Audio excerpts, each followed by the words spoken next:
एक भिखारी एक दिन सुबह अपने घर के बाहर निकला।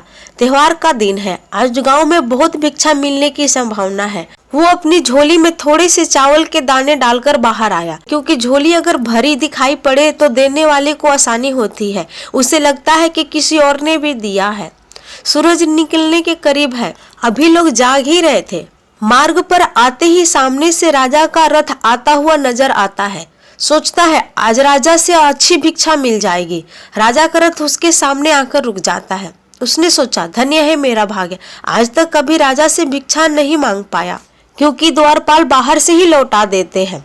आज राजा स्वयं ही मेरे सामने आकर रुक गया है। भिखारी ये सोच ही रहा होता है कि अचानक राजा उसके सामने एक याचक की भांति खड़ा होकर उससे भिक्षा देने की मांग करने लगता है। राजा कहता है, आज देश पर बहुत बड़ा संकट आया हुआ है। ज्योतिषियों ने कहा है कि संकट से उबरने के लिए यदि मैं अपना सब कुछ त्याग कर एक याचक के भांति भिक्षा ग्रहण करके लाऊंगा तभी इसका उपाय संभव है। तुम आज मुझे पहले आदमी मिले हो, इसलिए मैं तुमसे भिक्षा मांग रहा हूँ।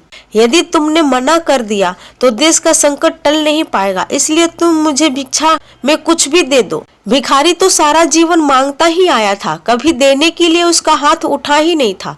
सोच में पड़ गया कि ये क्या, आज कैसा समय आ गया है। एक भिखारी से भिक्षा मांगी जा रही है और मना भी नहीं कर सकता। बड़ी मुश्किल से एक चावल का दाना निकालकर उसने राजा को दे दिया। राजा वही एक चावल का दाना लेकर खुश होकर आगे भिक्षा लेने चला गया। सबने उस राजा को बढ़ कर के भिक्षा दी, परंतु भिखारी को एक चावल के दाने का भी गम सताने लगा। जैसे तैसे शाम को वो घर आया। भिखारी की पत्नी ने भिखारी की झोली पलटी। उसमें उस भीख के अंदर एक सोने का चावल का दाना भी नजर आया। भिखारी की पत्नी ने उसे जब उस सोने के दाने के बारे में बताया तो वो भिखारी छाती पीट पीट कर रोने लगा।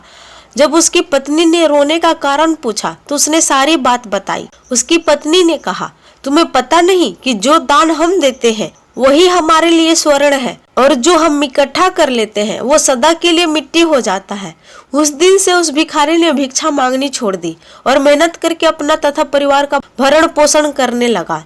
जिसने सदा दूसरों के आगे हाथ फैलाकर भीख मांगी थी, अब वो खुले हाथ से दान पूर्ण करने लगा। धीरे धीरे उसके दिन बदलने लगे। जो लोग सदा उससे दूरी बनाया करते थे, अब वो उसके समीप आने लगे थे। वो एक भिखारी की जगह दानी के नाम से जाना जाने लगा। इस कहानी से हमें यह सीख मिलती है, जिस इंसान की प्रवृत्ति देने की होती है उसे कभी किसी चीज की कमी नहीं होती, और जो हमेशा लेने की नियत रखता है उसका कभी पूरा नहीं पड़ता। इसलिए भगवान से हमेशा दुआ करें कि भगवान आप हमें इतना दो कि हम दूसरों को दें, पर कभी किसी से लेने की नियत ना रखें।